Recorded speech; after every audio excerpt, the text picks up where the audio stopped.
अस्सलाम वालेकुम students, welcome to Access Academy. इस वीडियो में हम MCQs and short questions of unit 1 solve करेंगे। आपने इनको याद करना है और कॉपी पे नोट डाउन लाजमी कर लेना है। एमसीक्यूज हम वीडियो में आगे चलकर डिस्कस करेंगे। वहाँ पे आपको मैं बताऊंगा एमसीक्यूज का 9th क्लास में पेपर पैटर्न क्या होता है, कितने मार्क्स के होते हैं और कौन सी कैटेगरीज के एमसीक्यूज आपको कम्प्लीटली सॉल्व करने हैं। क्लियर? हम शॉर्ट क्वेश्चन स्टार्ट करते हैं। Unit 1, The Savior of Mankind. Questions given within the lesson. अब देखें यहाँ पे आपके लिए दो कैटेगरीज अवेलेबल हैं। Questions from exercise. अब ये ज़रा क्लियर कट सुन लें। 9th क्लास में आपको यूनिट को ज़रा डीपली देखना होता है। यूनिट 1 ये आपकी टेक्स्ट बुक का पेज है। यहाँ पे अगर आप पेज नंबर 2 में जाएंगे, आपको यहाँ पे बॉक्स बने हुए नजर आएंगे साइड्स पे। Where is Makkah Mukarramah situated? What type of competition was held as UCAS? Similarly next page पे तो ये जो बॉक्स वाले शॉर्ट क्वेश्चन हैं लेसन्स के दरमियान में लिखे हुए हैं, ये भी पेपर में हर बार पूछे जाते हैं। जो नेक्स्ट यूनिट्स हैं हमारे लिए, वहाँ पे भी ये शॉर्ट क्वेश्चन मौजूद होते हैं। आपने इनको भी लाजमी तैयार करना है। स्टूडेंट्स अक्सर जस्ट ये वाले शॉर्ट क्वेश्चन तैयार करते हैं जो कि लेसन के एंड पे हैं, तो आपने ये भी शॉर्ट क्वेश्चन सॉल्व करने हैं, आपको आने चाहिए, और जो लेसन्स के दरमियान में मौजूद हैं वो भी आपको आने चाहिए। ये दोनों पेपर के लिहाज से इम्पोर्टेंट हैं। हम चलते हैं और अपने शॉर्ट क्वेश्चन स्टार्ट करते हैं। Question number 1, where is Makkah Mukarramah situated? Makkah कहाँ वाक़ है? Makkah is situated in Saudi Arabia. सऊदी अरब में वाक़ है। It is about 50 miles from the Red Sea. ये रेड सी से 50 माइल्स के अराउंड वाक़ है। Question number 2, what type of a competition मुकाबला was held मुनक्कद होना at यूकास या ओकास? उर्दू में देखेंगे तो आइन से लफ्ज़ शुरू होता है, इंग्लिश हम यू से पढ़ रहे हैं तो यूकास पढ़ेंगे। यूकास में किस तरह का मुकाबला मुनक्कद होता था? कंपटीशन मुकाबला। आंसर, पोइटिकल कंपटीशन, शायरी का मुकाबला। was held at Ukaz every year, हर साल शायरी का मुकाबला होता था।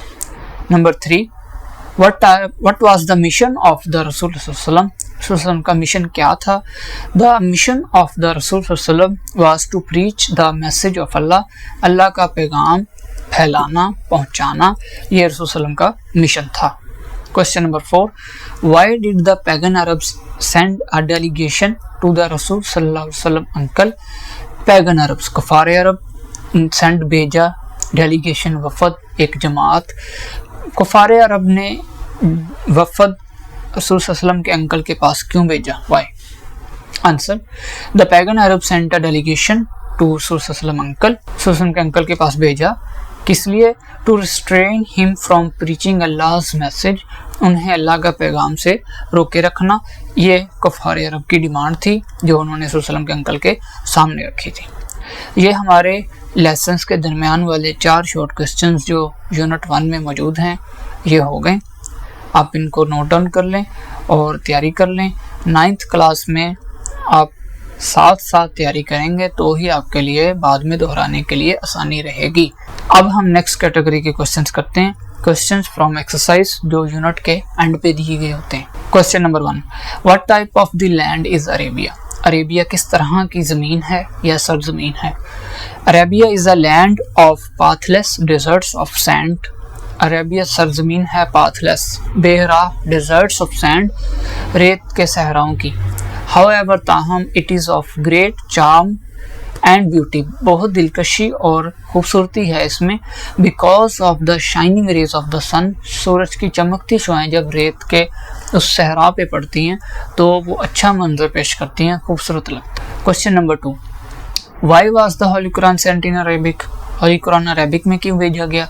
Since Arabic is the language of eloquence, Arabic फसाहत और बलागत। The holy Quran was sent in Arabic language, बहुत वसी ज़ुबान है इसलिए होली कुरान अरेबिक में भेजा गया।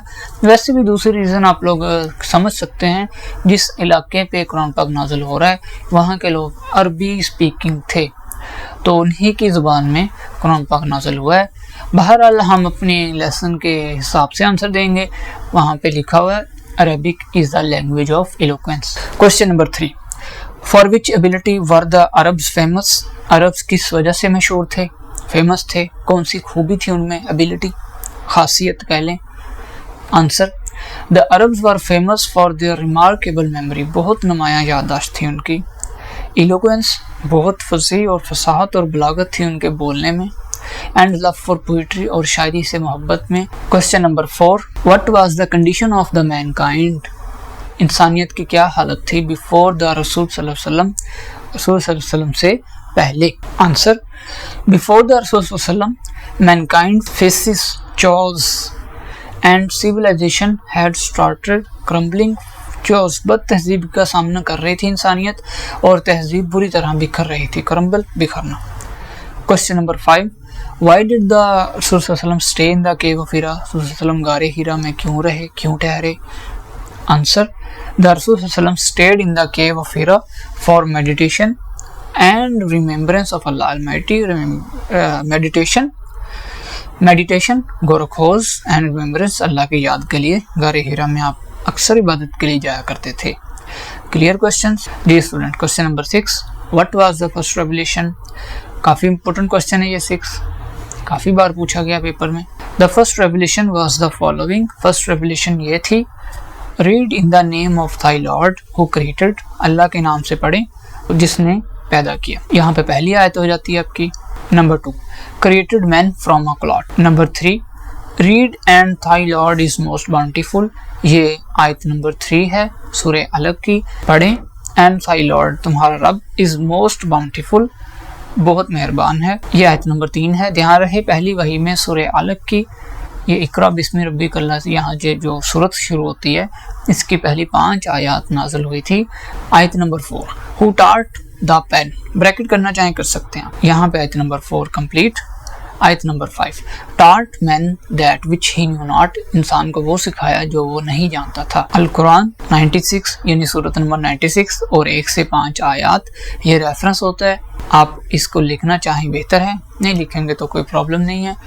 आप क्योंकि इस क्वेश्चन का आंसर लिख रहे होंगे, फर्स्ट रेवलेशन, पहली वही, रेवलेशन वही, पहली वही क्या थी, तो ये आपने शॉर्ट आंसर लिखना है। Question number 7, why did the pagan Arabs threaten the रसूल सल्लल्लाहु अलैहि वसल्लम अंकल, कुफार अरब ने रसूल सल्लल्लाहु अलैहि वसल्लम के अंकल को क्यों डराया। Answer, the pagan Arabs threatened the रसूल सल्लल्लाहु अलैहि वसल्लम uncle to force him to stop his nephew, उनको फोर्स किया, जोर दिया कि अपने भांजे को रोकें, from preaching the Allah almighty message, Allah के मैसेज की तबलीग करने से रोकें। क्वेश्चन नंबर 8, व्हाट डिड हज़रत Ayesha say about the life of रसूल सल्लल्लाहु अलैहि वसल्लम, हज़रत आयशा ने रसूल सल्लल्लाहु अलैहि वसल्लम की ज़िंदगी के बारे में क्या कहा, से कहना। Answer, she said his morals and character are an embodiment of the Holy Quran. His morals, आपके अखलाक and character, किरदार, are an embodiment of the Holy Quran, Holy Quran का मुजस्मा थे, बिल्कुल Holy Quran का आप अमल करते थे और बाकी लोगों को भी, साहबा को भी तरकीब देते थे। जी स्टूडेंट्स, उम्मीद है आपको शॉर्ट क्वेश्चंस क्लियर हो गए होंगे। मैं आपको फिर बता दूं, आप इनको राइट डाउन करें, मोबाइल में स्क्रीनशॉट लेकर संभाल लें और इनको याद करें। अब हम यूनिट 1 के MCQs सॉल्व करते हैं। पहली बात, 9th क्लास में 19 नंबर के MCQs आते हैं जिनमें कैटेगरीज मौजूद होती हैं। 5 नंबर के आपको वर्ब पूछे जाएंगे, 4 नंबर के आपको ये जो करेक्शन ऑफ स्पेलिंग है, करेक्ट स्पेलिंग आपने फाइंड आउट करना होता है और उसको फिर बबल फिल करना है। फिर दोबारा 5 नंबर के आपको साइनोनिम्स और अंडरलाइन वर्ड का मीनिंग बताना होता है। आखिर वाले 5 नंबर आपके लिए करेक्शन ऑफ ग्रामर के होते हैं। आपको मैं आगे आगे ये सारा कुछ बता दूंगा। फिलहाल हम जो MCQs की कैटेगरी कवर करने वाले हैं वो हैं correction of spellings and synonyms, जो कि टोटल 9 नंबर है हमारे लिए। जो ग्रामर वाले पोर्शन है MCQs का, वर्ब और करेक्शन ऑफ ग्रामर, वो इंशाल्लाह हम ग्रामर के लेक्चर्स जब स्टार्ट करेंगे वो MCQs हम वहाँ पे कवर करेंगे। फ़िलहाल हम यूनिट वाइज हर यूनिट के MCQs कम्प्लीटली सॉल्व करते जाएंगे। और शॉर्ट क्वेश्चन हमने पढ़ लिए हैं, उसके बारे में आपको बता दूं, आपको 10 नंबर के शॉर्ट क्वेश्चन आते हैं पेपर में। हर शॉर्ट क्वेश्चन के 2 नंबर्स होते हैं, तो आपने 8 में से 5 शॉर्ट क्वेश्चंस का आंसर देना होता। क्लियर? हम MCQs स्टार्ट करते हैं। Question number 1, correction of spelling के MCQs आपको ऐसे ही लिखे आएंगे। आप ऐसे ना समझिएगा कि क्वेश्चन ही नहीं लिखा हुआ कहीं, ये तो सारे ऑप्शंस हैं ABCD, तो इनमें क्वेश्चन नहीं होता। आपने जस्ट 4 ऑप्शंस में से करेक्ट स्पेलिंग्स बताने होते हैं। Is that clear? स्टार्ट करते हैं। फर्स्ट वर्ड है ट्रैवलर्स। तो अगर आप देखें डबल आर आ रहा है, ये भी स्पेलिंग करेक्ट नहीं है। W K no, travellers this one is correct option. और यहाँ भी W T R A W आ रहा है, तो ये भी आपके लिए करेक्ट ऑप्शन नहीं है। C is the right option. MCQs number 2, preaching तबलीग करना। PREA, PREE, PRE, PRA। आपने चारों ऑप्शंस को लाजमी पहले देखना है। बेशक पहले नंबर वाला आपको सही लग रहा है, आपकी निगाह के सामने है, बेहतर है। Preaching correct spelling is A वाला। क्वेश्चन नंबर 2 में ए वाला करेक्ट है, बट फिर भी आपने बाकी ऑप्शंस को चेक कर लेना है लाजमी। बस का आई और ई थोड़ा सा फ़र्क होता है, पढ़ने में भी इतना फ़र्क नहीं आता, पर स्पेलिंग में थोड़ा सा फ़र्क होता है, तो आपने ध्यान से करेक्ट ऑप्शन पे टिक करना है। चलिए अब हम जल्दी से एमसीक्यू सॉल्व कर लेते हैं। एम्बॉडीमेंट DE नो, यहाँ आई और ई है ही नहीं, बी वाला भी नहीं होगा। ए के साथ embodiment no, this one is correct. D के साथ EMBODI embodiment MENT। Clear? Number 4 word हमारे लिए है नेक्सस NEXUS। जी दिस वन इज करेक्ट। मैं तो आपको देखकर बता सकता हूँ, आपके भी अच्छी तरह प्रैक्टिस होनी चाहिए इनकी। NEK NAX और NIUX no, this all one is wrong. Clear? Question number 5 dunes DUO no, DUNE dunes, this one is correct. DOU और DIUN नो। क्लियर? आपने इनको ध्यान से देख लेना है, और बेहतर है अगर आप लेसन को यूनिट 1 को एक बार बुक से डीपली जस्ट इंग्लिश स्टडी कर लें, थोड़ा सा स्पेलिंग पे तवज्जो कर लें, फिर आप इनको ज़बानी सॉल्व करके देखिएगा, आप इंशाल्लाह इनको कर लेंगे। नंबर 6 पैगन PAGAN, जी this one is correct. PEGA PAGUN PY no. Number 7 eloquent, आपने शॉर्ट क्वेश्चंस के दौरान में इसका स्पेलिंग देखा था, तो B option is correct. A के साथ भी नहीं होता ये, और ये यहाँ QUA आ रहा है, तो ये भी इनकरेक्ट होगा। Correct one is option B. 8 belief, यकीन करना, BELIEF, this one is correct. BILEFE no, BELWF belief no, this one also wrong. Number 9 divine DIVINE, this one is correct. DEVINE no, this all are wrong. Number 10 CHAOS CHOAS। अब देखें, शाबाश जरा सोचें, ए और B में से कौन सा करेक्ट होगा। सी और डी में तो प्रॉपर है ना गलती, OE कुछ नहीं होगा, और SE एंड पे आ रहा है, ये भी नहीं होगा। क्लियर? आप ए और बी ऑप्शंस में देखें, चोस, जी शाबाश। क्या आएगा करेक्ट ऑप्शन?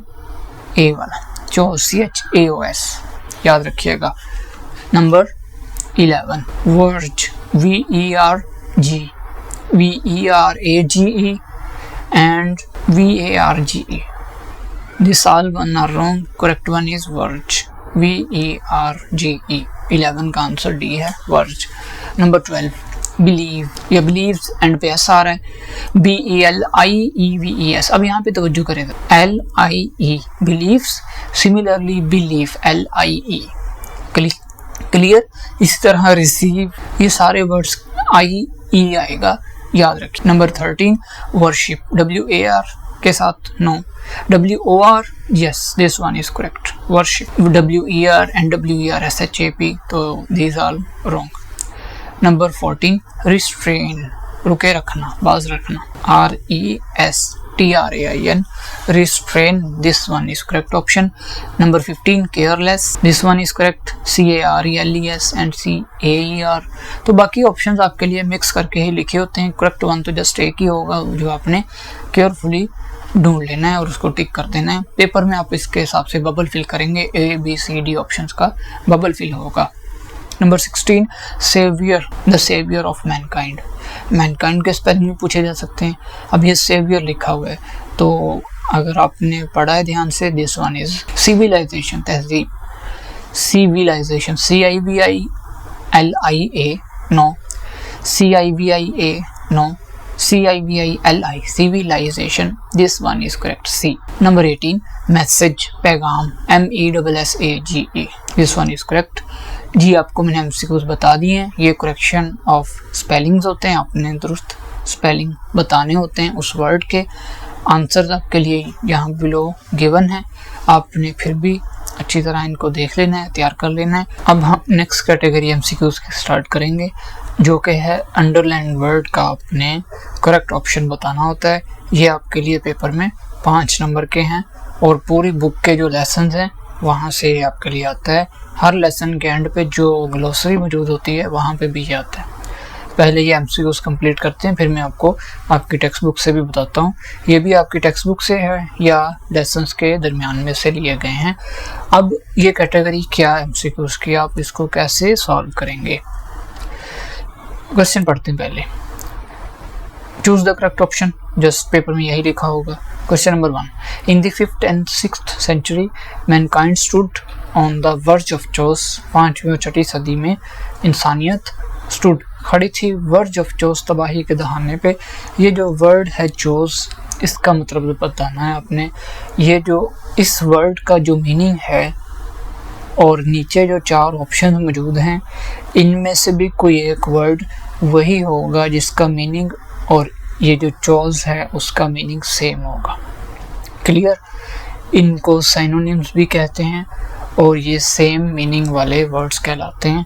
तो नीचे अगर आप 4 ऑप्शंस को ध्यान से देखें, बेटरमेंट इसका मीनिंग होता है बेहतरी की तरफ जाना। चोस का मीनिंग है अफरा तफरी कह लें, बदनज़मी कह लें, ये इसका मीनिंग है।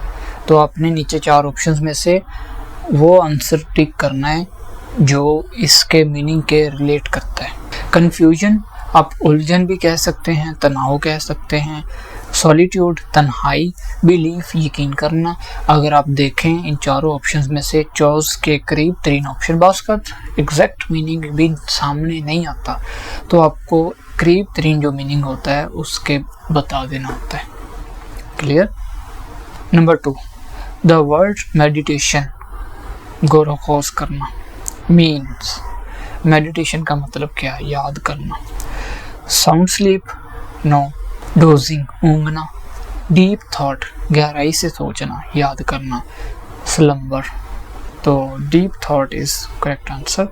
आप इस एमसीक्यूज की कैटेगरी को करते हुए मोबाइल में लाजमी डिक्शनरी भी ओपन रखें और बाकी वर्ड्स का मीनिंग साफ साफ देखते जाएं। आपको एमसीक्यूज के लिए टाइम लगेगा, प्रैक्टिस करनी पड़ेगी आपको। क्लियर। एक बार आपके लिए हो जाए तो ये आपके लिए आसानी है। 9th क्लास में भी 10th में भी ये एमसीक्यूज साइनोनिम्स की कैटेगरी आपके पास 12th तक चलती है और 11th और 12th क्लास में ये 10-10 नंबर के होते हैं। यहाँ पे ये 5 नंबर के हैं। ये अब हम जल्दी से एमसीक्यू सॉल्व कर लेते हैं। Their eloquence and memory found expression in their poetry, उनकी फसाहत और बलागत और यादाश्त उनकी पोइट्री में पाई जाती थी। इलोक्वेंस फसाहत और बलागत। अब इसका मीनिंग वीक बन सकता है, ऑप्शन करेक्ट नहीं। वीक का मतलब कमज़ोर। स्ट्रॉन्ग मजबूत, नो। Healthy, no. फ्लुएंसी रवानी थी, काफ़ी अच्छी उनके लिए शायरी रवानी वाली थी, तो fluency is the correct option. Dunes tele. Sandy hills remove खत्म करना, डिक्लेयर ऐलान कर देना, डिस्ट्रॉय तबाह कर देना, तो dunes mean sandy hills. Number 5, the Arabs possessed a remarkable memory, Arabs बहुत नुमाया यादाश्त रखते थे। Dangerous, no. Boring, no. Impressive, yes, this one is correct option. Number 6, proclaim ऐलान करना मीन्स रिक्वेस्ट दरख्वास्त करना, नो। रिस्पॉन्स रिप्लाई देना, नो। डिक्लेयर करना बता देना, ऐलान कर देना, this one is correct option. And forbid मना करना, ये भी नहीं होगा इसका आंसर। अब आप देख रहे हैं बाकी एमसीक्यूज में स्टूडेंट्स, आप तवज्जो कर लें, ये साइनोनिम्स की कैटेगरी कहलाती है। ये आपने इस तरह करेक्ट ऑप्शन ढूंढना होता है और ये आपको प्रैक्टिस से ही आएंगे। आप साल के स्टार्ट से इनको थोड़ा थोड़ा करते जाएं, हर लेसन में ढूंढते जाएं। आपको इन 7 के अलावा आपको मैं मज़ीद बताता हूँ आप इनको अपनी बुक में कहाँ से सॉल्व करेंगे। Last MCQ number 7, the word eradicate means eradicate ख़त्म कर देना। अब इसका सेम मीनिंग वाला वर्ड कौन सा है? रॉन्ग गलती, नो। डिक्लेयर ऐलान कर देना, फॉरबिड मना कर देना, नो। क्या होगा? डिमोलिश, तबाह कर देना। This one is correct option. आप डिक्शनरी पास रखें मोबाइल में और उर्दू मीनिंग निकाल के देखते जाएं। 1-2 बार दोहराई करेंगे, आपको उस वर्ड का मीनिंग याद होने लग जाएगा, आपकी इंग्लिश भी स्ट्रॉन्ग रहेगी और आपको आने वाली क्लासेस में भी आसानी रहेगी। आपको मैं यूनिट में आपकी टेक्स्ट बुक से दिखाता हूँ। ये देखें जी, ये जो ग्लोसरी लिखी गई है, इनको आपने तैयार करना होता है। जो छोटे छोटे मीनिंग है ना, जस्ट ये देखें, फर्स्ट 6 देखें, छोटे छोटे मीनिंग्स हैं, इनको आपने लाजमी तैयार करना है। ये आपके सिनोनिम्स को एक नहीं होता, काफ़ी वर्ड्स हो सकते हैं बाज़, तो उसके रिलेटेड वर्ड्स अगर आप ढूंढना चाहें कर सकते हैं, वरना अपनी बुक की हद तक लाजमी सॉल्व करें। देखें, अनपैरेलल्ड, क्या आंसर है? अनमैच्ड। ये 2 वर्ड हैं, ऑलमोस्ट सेम मीनिंग के हैं। Dune, Sandy hills, dazzling, extremely bright, tropical, very hot. Clear? ये आपने ग्लोसरी सॉल्व करनी है। जिनके आंसर्स छोटे हैं ना, ये वाले, ये आप लाजमी सॉल्व करें। Proclaim, declare, eradicate, remove, demolish हमने वहाँ पे पढ़ लिया। क्लियर? पैगन अरब्स, कफार यानी डिसबिलीवर, काफिर को डिसबिलीवर कहते हैं। Demolish, destroy. ये ग्लोसरी जो आपकी यूनिट 1 की है, इनको आपने कम्प्लीटली सॉल्व कर लेना है। उम्मीद है आपको क्लियर हो गया होगा। इंशाल्लाह आने वाले दिनों में मज़ीद लेसन्स के लेक्चर्स एंड हम बाकी सब्जेक्ट्स की तरफ भी जाएंगे और क्वालिटी के नोट्स एंड लेक्चर्स आपके लिए अवेलेबल होंगे। आप चैनल को शेयर करें स्टूडेंट्स के साथ नॉलेज को। अल्लाह हाफिज़।